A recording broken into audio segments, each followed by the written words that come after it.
일본의 한 주요 방송국이 한국 다큐멘터리로 인해 엄청난 논란에 휩싸였습니다. 10대들의 한류 열풍을 제작한 다큐멘터리가 예정에 없던 역사적 진실을 다뤄 일본 전역에 충격을 안겨주었는데요. 원래는 화려한 한류 문화만 소개할 예정이었으나 방송 도중 편집되지 않은 역사적 장면들이 그대로 전파를 탔다고 합니다. 이 사태에 대해 방송국 측은 공식 사과문을 발표했지만 오히려 많은 젊은 시청자들은 진실을 알게 되어 다행이라는 반응을 보이고 있습니다. 과연 다큐멘터리에 무슨 내용을 담았던 걸까요? 그 충격적인 이야기 지금 시작합니다. 사연을 시작하기 전 여러분들의 구독과 좋아요는 영상 제작에 아주 큰 힘이 됩니다. 저는 이노우의 마이, 도쿄 중견방송사의 다큐멘터리 PD입니다. 한류 열풍의 이면, 10대들은 무엇을 보는가? 회의실에서 이 제목이 화면에 띄워졌을 때 저는 속으로 한숨을 쉬었습니다. 불편한 감정이 마음속에서 꿈틀거렸죠. 마이 씨, 당신이 맡아볼래? 기자 출신이니까 팩트체크도 잘할 거고. 부장의 말에 고개를 들었습니다. 그의 얼굴엔 거절 불가 표정이 역력했죠. 마음속으론 왜 하필 나야? 싶었지만 입에서 나온 말은 달랐습니다. 네, 알겠습니다. 회의가 끝나고 자리에서 일어나는데 선배 PD인 아라이 신지가 다가왔어요. 운 좋았네, 마이 씨. 요즘 한류 다큐는 시청률 보장이니까. 아라이는 항상 웃는 얼굴이었습니다. 그렇게 생각하진 않아요. 솔직히 한국이란 주제가 좀 불편해요. 제 솔직한 대답에 아라이는 조금 놀란 듯 했습니다. 아, 그렇군. 아버지 영향인가? 자위대 출신이셨다고 들었는데. 뜻밖의 정확한 지적에 저는 눈을 깜빡였습니다. 방송국에서 아버지 이야기를 하는 사람은 거의 없었으니까요. 그런 셈이죠. 어릴 때부터 한국에 대해 그리 좋은 이야기만 들은 건 아니니까요. 아라이는 고개를 끄덕였습니다. 그러고는 살짝 목소리를 낮추어 말했어요. 내가 작년에 서울 다녀왔거든. 생각보다 괜찮아. 그리고 마이 씨, 당신은 PD잖아. 기자 출신이고. 팩트를 보여주면 되는 거지. 선입견에 휘둘리면 안 되는 직업 아닌가? 그 말에 제 양심이 찔렸습니다. 맞는 말이었으니까요. 저는 항상 스스로 진실만을 전달하는 사람이라고 자부해왔습니다. 그런데 지금 제 속에 자리한 이 불편함은 뭘까요? 신지 씨, 제가 도움이 필요할지도 모르겠네요. 한국 쪽의 인맥이. 아라이는 곧바로 웃으며 대답했어요. 걱정 마, 내가 좋은 현지 코디네이터 소개해줄게. 김민수라고 일본에서 유학했던 친구야. 일본어도 완벽해. 그날 저녁 집으로 돌아가는 전철 안에서 자료를 훑어봤습니다. 요즘 일본 10대들 사이에서 한국 문화가 얼마나 인기인지, 왜 그들이 K-팝과 한국 드라마에 빠지는지. 그런데 자료를 보면 볼수록 이상했어요. 객관적으로는 흥미로운 주제인데 제 안에서 뭔가 거부감이 올라오는 거죠. 현관문을 열었을 때 아버지는 평소처럼 뉴스를 보고 계셨습니다. 은퇴한 자위대 장교, 지금도 군인 같은 꼿꼿한 자세로 TV 앞에 앉아 계시죠. 다녀왔습니다. 응왔니? 오늘은 어땠어? 평범한 대화처럼 시작됐지만 제가 새 기획을 말하는 순간 아버지의 표정이 굳어버렸어요. 한국? 너희 방송국은 미쳤니? 요즘 애들은 역사도 모르고 그런 나라 문화에 빠져드나 보지. 예상했던 반응이었습니다.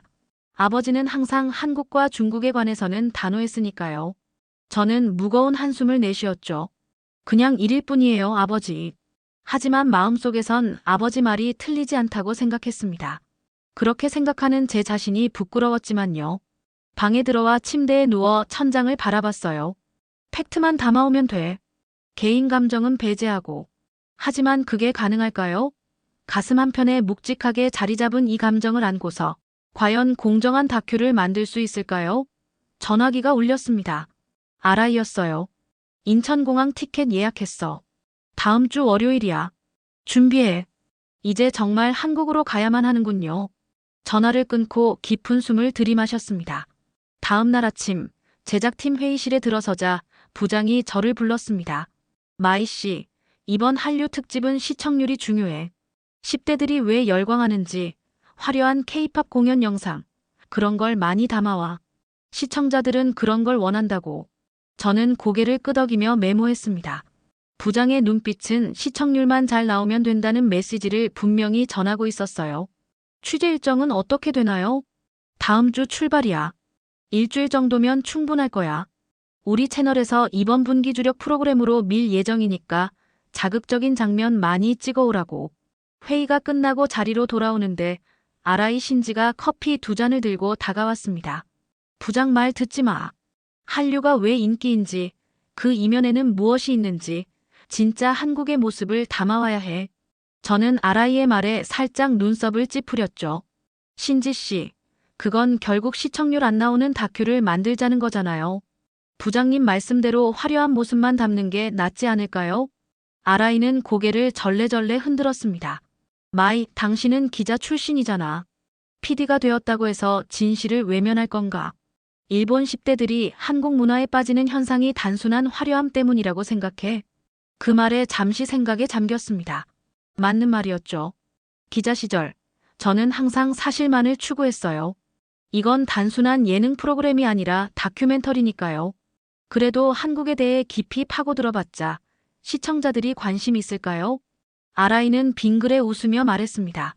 내가 소개해준 김민수 연락했어. 그 친구가 많이 도와줄 거야. 내가 무슨 말하는 건지 직접 가서 보면 알게 될 거야. 그날 저녁 집에 돌아와 한국 취재 계획을 세우고 있는데 아버지가 제 방에 들어오셨어요. 한국 간다면서? 회사에서 누가 그런 말도 안 되는 기획을 했니? 저는 깊은 한숨을 내쉬었습니다. 아버지의 눈빛에는 분노가 가득했죠. 아버지, 그냥 일일 뿐이에요. 요즘 10대들이 한국 문화에 왜 빠지는지 취재하는 거예요. 말도 안 돼. 그런 나라를 미화하는 프로그램을 만든다고. 넌 역사를 모르니? 아버지는 목소리를 높이셨습니다. 언제나 그랬듯이 한국 이야기만 나오면 격앙되셨죠. 저도 알아요, 아버지. 하지만 지금은 다른 시대잖아요. 과거의 역사만 가지고 현재를 판단하기엔 역사를 잊은 민족에게 미래는 없다. 넌 그런 프로그램을 만들면서도 떳떳할 수 있어. 아버지의 말에 저도 모르게 목소리가 커졌습니다. 그냥 취재입니다. 제가 역사를 부정하는 게 아니라 요즘 젊은이들이 왜 그쪽 문화에 관심을 갖는지 알아보는 거예요. 방 안에 침묵이 흘렀습니다. 아버지는 심호흡을 하시더니 조금 누그러진 목소리로 말씀하셨어요. 마이, 난 내가 잘못된 방향으로 가는 게 걱정돼. 그 나라에 대해 너무 표면적인 것만 보지 마라. 아버지가 나가신 후 책상에 앉아 노트북을 켰습니다. 김민수라는 코디네이터에게 메일을 보내야 했죠. 하지만 마음이 복잡했어요. 한편으론 부장의 지시대로 화려한 한류 현상만 담아오면 간단하겠다는 생각이 들었지만 다른 한편으론 아라이의 말처럼 더 깊이 있는 다큐를 만들고 싶다는 욕심도 있었습니다. 메일을 쓰면서 김민수에게 솔직하게 물었어요. 한국 문화의 어떤 점이 일본 10대들에게 매력적으로 다가오는 걸까요? 단순히 화려한 표면만이 아니라 그 이면에는 어떤 가치가 있을까요? 보내기 버튼을 누르고 나서야 깨달았습니다. 제가 정말 알고 싶은 건 제 마음속에 자리 잡은 한국에 대한 선입견이 과연 옳은 것인지였어요. 어쩌면 이번 취재는 진실을 마주하는 여정이 될지도 모르겠다는 생각이 들었습니다. 다음 날 아침 일찍 김민수에게서 답장이 왔어요. 마이 씨, 질문 감사합니다. 직접 오셔서 느끼고 경험하는 게 최선이라고 생각합니다. 저는 현지에서 진정성 있는 취재를 돕겠습니다. 인천공항에서 뵙겠습니다. 메일을 읽으며 내심 불안했습니다. 하지만 한편으론 기대도 됐어요. 내가 알던 한국, 아버지가 말씀하신 한국, 그리고 지금 10대들이 열광하는 한국. 이 세 가지가 어떻게 다르고 또 같은지 이번 기회에 직접 확인해 볼 생각이 들었죠. 카메라 장비와 녹음기를 점검하며 다시 한번 마음을 다잡았습니다. 이번엔 정말 사실만을 보고 진실만을 담아오리라 다짐했죠. 제 내면의 편견과도 싸워야 한다는 것을 알면서도 기자 출신 PD로서의 자존심이 그것을 가능하게 해줄 거라 믿었습니다. 출장 가방을 챙기면서 아라이의 조언이 귓가에 맴돌았어요. 진짜 한국의 모습을 담아와야 해. 이 말의 의미를 곧 알게 되겠죠. 인천공항에 도착했을 때 첫 느낌은 넓다였습니다.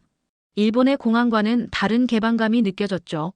입국장을 빠져나오는데 로봇이 영어, 일본어, 중국어로 인사하며 지나갔습니다.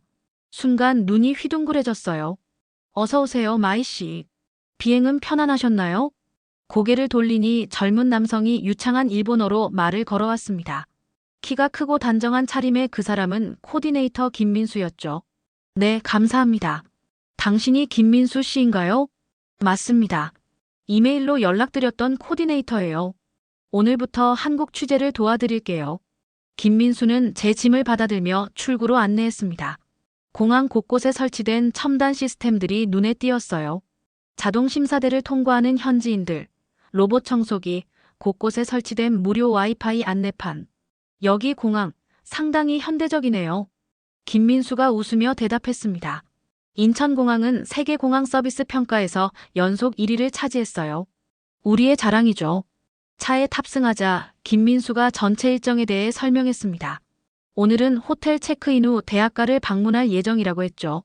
서울로 향하는 고속도로에서 창밖을 내다보니 생각보다 풍경이 깨끗하고 정돈되어 있었어요. 마이 씨, 한국에 대해 어떤 이미지를 갖고 계셨나요? 갑작스러운 질문에 살짝 당황했습니다. 정직하게 대답해야 할까? 아니면 외교적으로 얼버무려야 할까? 솔직히 그다지 좋은 이미지는 아니었어요. 아버지의 영향도 있고. 김민수는 고개를 끄덕였습니다. 이해합니다. 많은 일본 분들이 비슷한 생각을 갖고 오셨다가 직접 경험하고 바뀌는 경우가 많아요. 열린 마음으로 보시면 좋겠습니다. 서울 시내에 들어서자 높은 빌딩들과 세련된 거리 풍경이 눈에 들어왔습니다. 강남의 한 호텔에 체크인하고 잠시 휴식 후 대학가로 향했죠. 홍대 앞 거리는 젊은이들로 북적였습니다. 화려한 패션, 다양한 음악이 흘러나오는 카페들, 거리 공연까지. 활기찬 분위기가 인상적이었어요. 여기가 요즘 10대, 20대들의 핫플레이스예요. 한류의 중심지 중 하나라고 할 수 있죠. 학생들을 인터뷰하기 위해 카메라를 준비했습니다. 대학생 몇 명에게 다가가 인터뷰를 부탁했죠. 안녕하세요. 일본 방송국에서 왔는데 잠시 인터뷰해도 될까요? 제 서툰 한국어에 학생들이 놀란 표정을 지었습니다. 그중 한 학생이 일본어로 대답했어요. 일본어로 해도 괜찮아요. 저 일본 애니메이션 전공이라 조금 할 줄 알아요. 카메라를 돌리며 질문했습니다. K-팝이나 한국 드라마가 왜 인기 있다고 생각하나요? 학생들의 대답은 의외로 명확했어요. 열정적이고 완벽한 퍼포먼스죠. 일본 아이돌보다 더 강렬하고 화려해요. 스토리텔링이 탄탄하고 감정이입이 잘 돼요. 특히 드라마는 현실적인 갈등을 다루면서도 판타지를 섞어요. 인터뷰를 마치고 K-팝 굿즈 상점으로 향했습니다. 가게 안은 일본 관광객들로 붐볐어요. 놀랍게도 그들 중 많은 이들이 10대였죠. 우리 일본 10대들이 여기까지 와서 이런 굿즈를 사는군요. 김민수가 설명했습니다. 한국 아이돌 팬미팅이나 콘서트를 보러 오는 일본 관광객이 매년 증가하고 있어요. 특히 젊은 층이 많죠. 가게를 나오면서 한 일본인 여학생이 저를 알아보고 다가왔습니다. 혹시 도쿄 방송국의 마이 씨 아닌가요? 전 항상 당신 뉴스 봤어요. 뜻밖의 만남에 놀라면서도 기분이 좋았습니다. 네, 맞아요.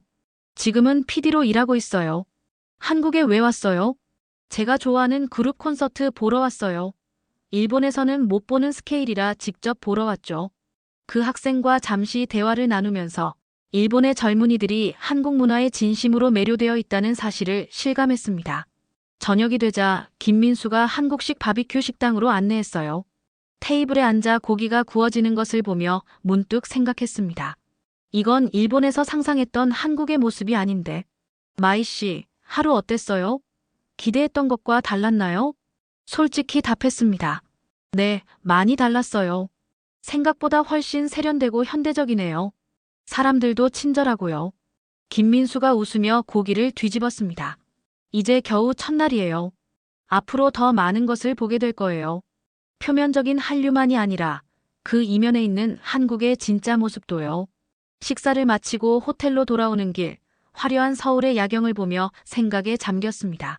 아버지가 말씀하셨던 한국과는 너무 다른 모습이었어요. 그렇다면 제가 알고 있던 한국은 얼마나 실제와 달랐던 걸까요? 호텔방에서 오늘 촬영한 영상을 검토하며 노트에 기록했습니다. 하지만 마음 한편에서는 의문이 들었어요. 이게 전부일까? 화려한 외관 뒤에 숨겨진 이야기는 없을까? 내일은 더 깊이 들어가 봐야겠다고 다짐했습니다. 부장의 지시대로 화려한 모습만 담아갈 것인지, 아니면 아라이의 조언처럼 더 깊은 이야기를 찾아볼 것인지, 이제 저의 선택이 중요해졌어요. 다음 날 아침, 김민수는 저를 인사동으로 안내했습니다. 현대적인 강남과는 달리 여기는 전통과 현대가 공존하는 분위기였죠. 오늘은 한국의 전통 문화를 경험해 보실 거예요. K-팝만이 한류가 아니라 전통 공예나 음식 문화도 최근 인기가 많거든요. 좁은 골목길을 걸으며 다양한 전통 공예품 가게들을 구경했습니다. 도자기, 한지공예, 전통 악기 등이 진열되어 있었어요. 한 도자기 가게 앞에서 발걸음을 멈췄죠. 들어가 볼까요? 이 가게 주인분이 일본에 관심이 많으세요. 안으로 들어서자 고령의 남성이 따뜻한 미소로 맞이해 주었습니다. 어서 오세요. 일본에서 오셨나요? 그분의 유창한 일본어에 놀라 되물었어요. 네, 맞습니다. 일본어를 어떻게 이렇게 잘하시죠? 저는 젊을 때 도쿄에서 10년 정도 살았어요. 일본 도예를 공부했죠. 한국과 일본의 도자기 기법은 비슷한 듯 다른 점이 많거든요. 그분은 자신의 작품들을 하나하나 설명해 주셨습니다. 한국 도자기의 역사부터 현대 작가들의 실험적인 작품까지 열정적으로 이야기하시는 모습이 인상적이었어요. 한국과 일본은 역사적으로 많은 교류가 있었어요. 서로 영향을 주고받았죠. 도자기 기술도 마찬가지고요. 그 말을 들으며 문득 생각했습니다. 역사적 갈등만 보던 제 시각이 너무 편협했던 건 아닐까요? 다음으로 전통 찻집에 들렀습니다. 한국 전통차를 마시며 촬영 준비를 하는데 갑자기 카메라에 문제가 생겼어요. 이런, 배터리가 완전히 방전됐네요. 예비 배터리도 호텔에 두고 왔어요. 당황하고 있는데 옆 테이블에 앉아있던 젊은 여성이 다가왔습니다. 혹시 도움이 필요하신가요? 제가 영상 쪽 일을 하거든요. 그녀는 자신을 소개했습니다. 저는 윤지수라고 해요. 프리랜서 영상 편집자예요. 윤지수는 자신의 스튜디오가 근처에 있다며 장비를 빌려주겠다고 제안했어요. 갑작스러운 제안에 망설였지만 김민수가 고개를 끄덕이며 괜찮다고 했죠. 윤지수의 작은 스튜디오로 이동했습니다. 그곳은 전통 한옥을 개조한 모던한 작업실이었어요. 여기서 주로 한국 전통 공예나 음식을 소개하는 영상을 만들어요. 해외 채널용으로요. 그녀는 필요한 장비를 빌려주며 자신의 작업물도 보여주었습니다. 한국 전통을 현대적으로 재해석한 영상들이 인상적이었어요. 한국 전통이 해외에서도 인기가 있나요? 네, 최근 몇 년 사이 급증했어요.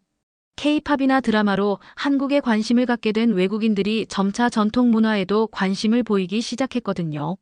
저도 일본 시장을 타겟으로 한 영상도 제작하고 있어요. 그녀의 이야기를 들으며 한류라는 현상이 단순한 엔터테인먼트를 넘어 문화적 교류의 창구가 되고 있다는 생각이 들었습니다. 장비를 챙겨 나오면서 윤지수에게 감사 인사를 전했어요. 일본 방송에서 한국을 취재하신다니 의미 있는 일 같아요. 앞으로도 양국이 서로를 더 이해할 수 있게 되면 좋겠어요. 그녀의 진심 어린 말에 가슴이 찡했습니다. 저는 처음에 이 취재를 그저 업무로만 생각했는데 어쩌면 더 큰 의미가 있을지도 모른다는 생각이 들었어요. 점심시간, 김민수는 저를 작은 식당으로 안내했습니다. 좁은 골목 안쪽의 그 식당은 현지인들로 가득했어요. 이곳은 관광객들이 잘 모르는 숨은 맛집이에요. 70년 전통의 칼국수 집이죠. 주인 할머니가 테이블로 다가오셨습니다.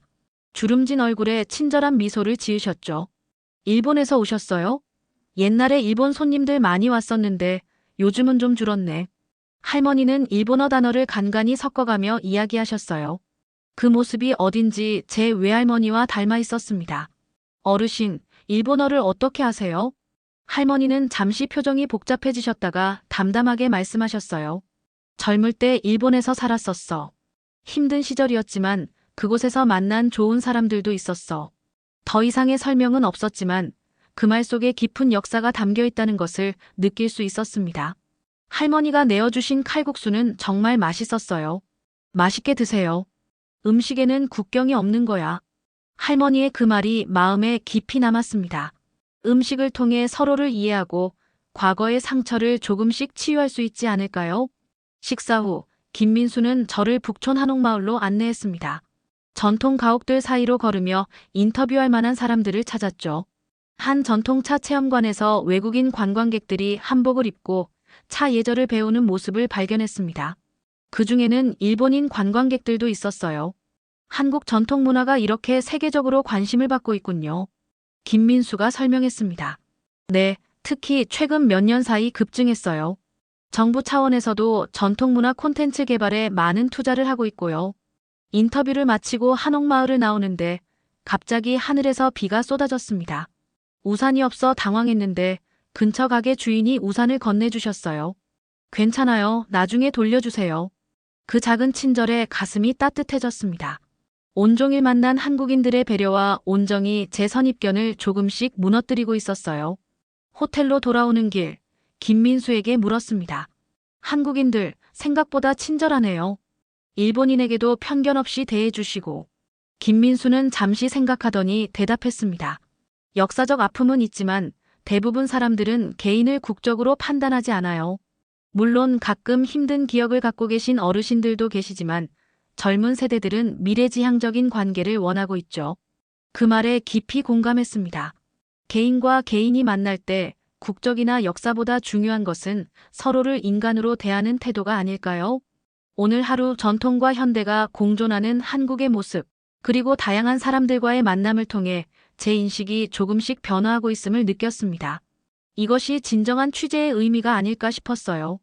취재 나흘째 아침, 김민수가 예정에 없던 일정을 제안했습니다. 오늘은 조금 다른 곳을 방문해보면 어떨까요? 지금까지는 한류의 화려한 면만 보셨잖아요. 하지만 이것만으로는 한류의 반쪽만 본 셈이에요. 호기심이 생겼습니다. 어디를 말씀하시는 건가요? 서대문형무소 역사관이요. 한국의 근현대사를 이해하는 데 중요한 장소입니다. 순간 망설였습니다. 일정에 없던 곳이고 부장은 화려한 한류 영상만 원했으니까요. 하지만 내심 궁금했어요. 취재 범위를 벗어나는 것 같은데. 김민수의 표정이 진지해졌습니다. 마이 씨, 한류가 왜 전 세계적으로 사랑받는지 진짜 이유를 알고 싶지 않으세요? 그건 단순히 화려한 춤과 음악 때문만은 아니에요. 한국의 역사와 정신이 바탕에 있거든요. 그의 말에 설득되어 서대문형무소 역사관으로 향했습니다. 차 안에서 김민수가 설명했어요. 이곳은 일제강점기에 독립운동가들이 투옥되고 고문받던 장소예요. 지금은 역사교육의 장으로 보존되고 있습니다. 가슴이 무거워졌습니다. 아버지의 말씀이 떠올랐어요. 역사를 잊은 민족에게 미래는 없다. 하지만 그건 어느 쪽 역사를 말하는 걸까요? 역사관에 도착해 전시실로 들어갔습니다. 옛 감옥 건물을 그대로 보존한 공간이었어요. 좁은 독방, 고문 도구들, 당시 기록물과 사진들이 전시되어 있었죠. 이쪽으로 오세요. 안내원이 저희를 특별 전시실로 안내했습니다. 그곳에는 독립운동가들의 사진과 기록이 전시되어 있었어요. 고문 후 상처투성이가 된 얼굴들, 교수형에 처하기 전에 마지막 편지들. 저는 숨이 막혔습니다. 이건 말이 나오지 않았어요. 일본 교과서에서는 이런 내용을 자세히 다루지 않았거든요. 물론 식민지배가 있었다는 사실은 알았지만 이렇게 생생한 증거들을 직접 보니 충격이었습니다. 김민수가 조용히 말했어요. 이해하기 어려운 부분도 있을 거예요. 하지만 이것이 우리 역사의 일부입니다. 전시관을 둘러보며 기록을 하나하나 읽었습니다. 담담하게 서술된 역사적 사실들이 가슴을 무겁게 눌렀어요. 특히 여성 독립운동가들이 겪은 고초를 읽으며 눈시울이 뜨거워졌습니다. 그때 김민수가 조용히 말했어요. 오늘 특별한 분을 만날 기회가 있습니다. 김영옥 할머니, 독립운동가의 손녀딸이세요. 역사관 특별 강연이 있거든요. 작은 강연장으로 이동했습니다. 80대로 보이는 김영옥 할머니가 앉아 계셨어요. 그분은 차분한 목소리로 이야기를 시작하셨습니다. 제 할아버지는 독립운동을 하다 이곳에서 고문을 받으셨어요. 할아버지께서 돌아가시기 전 저에게 말씀하셨죠. 미워하지 마라. 역사는 기억하되 증오는 물려주지 마라. 할머니의 말씀이 가슴을 파고들었습니다. 강연이 끝나고 용기를 내어 할머니께 다가갔어요. 안녕하세요.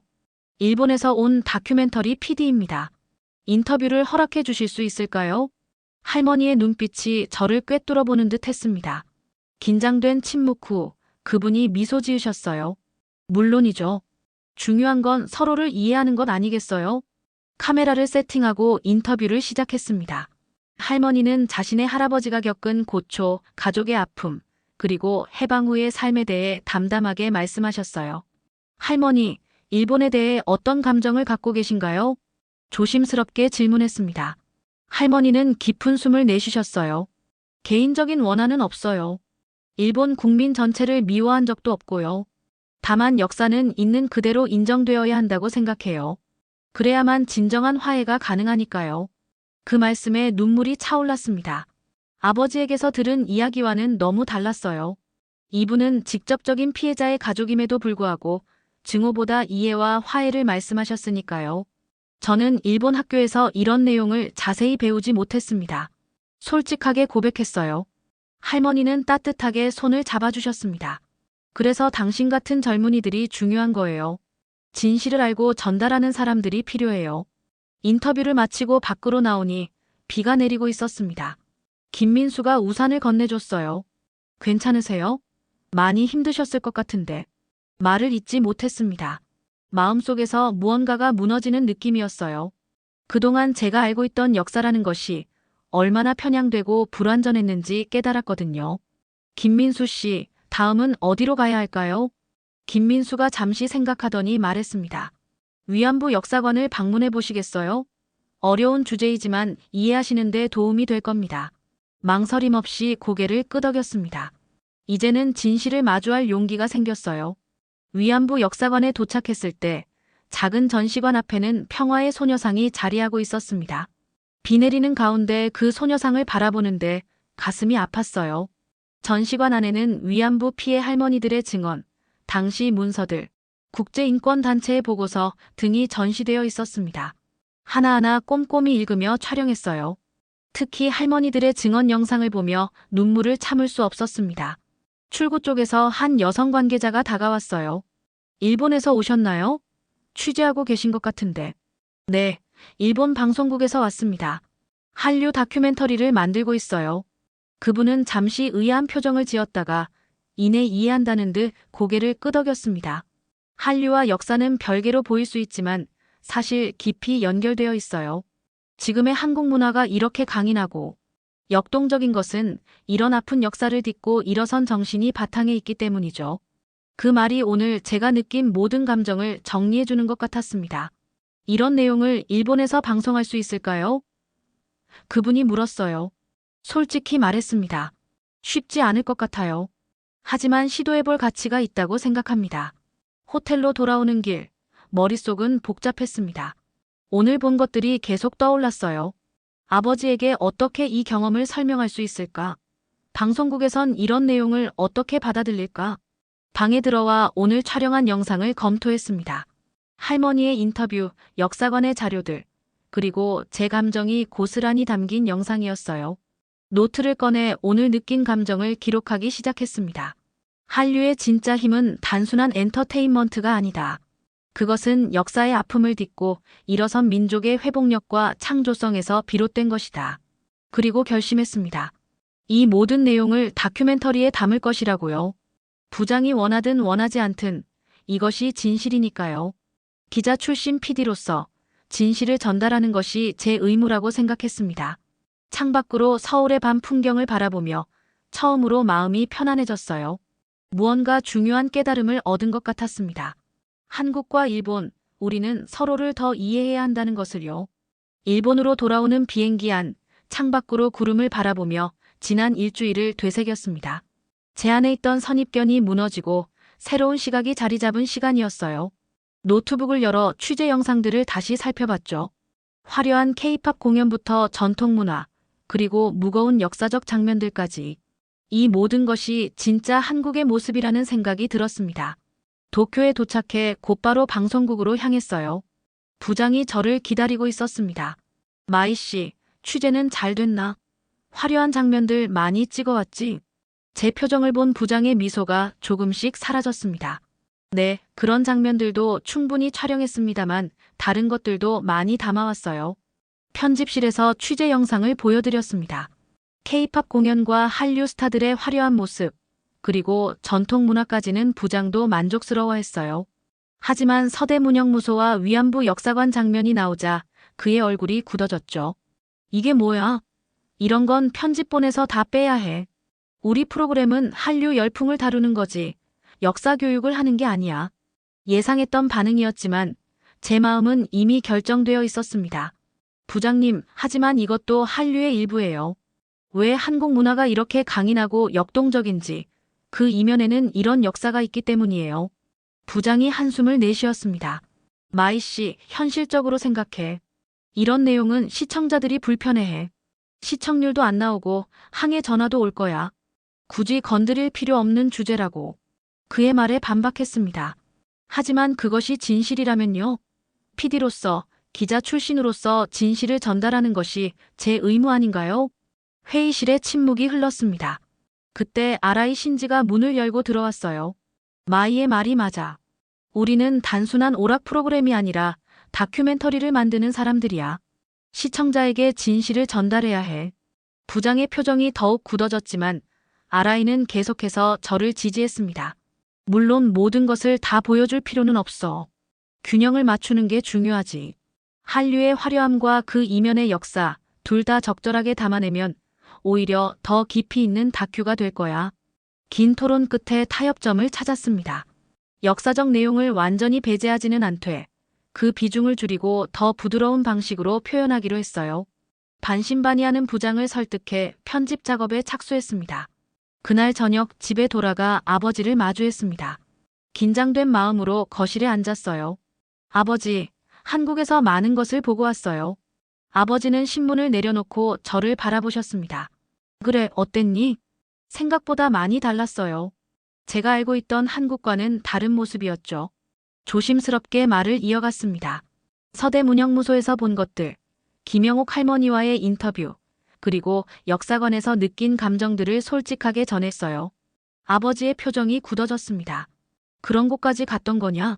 네, 한류의 이면에 있는 역사와 문화를 이해하고 싶었어요. 아버지는 한동안 침묵하셨습니다. 그리고는 깊은 한숨을 내쉬셨어요. 마이, 역사는 보는 관점에 따라 달라진다. 내가 본 것이 전부는 아닐 수도 있어. 맞아요, 아버지. 하지만 제가 본 것도 역사의 일부예요. 우리가 배우지 못했던 부분이죠. 언쟁이 이어질 것 같았지만 의외로 아버지는 더는 강하게 반박하지 않으셨습니다. 대신 조용히 물으셨어요. 그래서 그 다큐멘터리는 어떻게 만들 생각이니? 진실을 담되 미래를 향한 희망적인 메시지를 담고 싶어요. 과거의 아픔을 인정하면서도 앞으로 더 나은 관계를 만들어갈 수 있다는 방향으로요. 아버지의 눈빛이 복잡해 보였습니다. 분노, 혼란, 그리고 어쩌면 작은 이해의 빛이 있었을까요? 내일이니 내가 믿는 대로 하렴.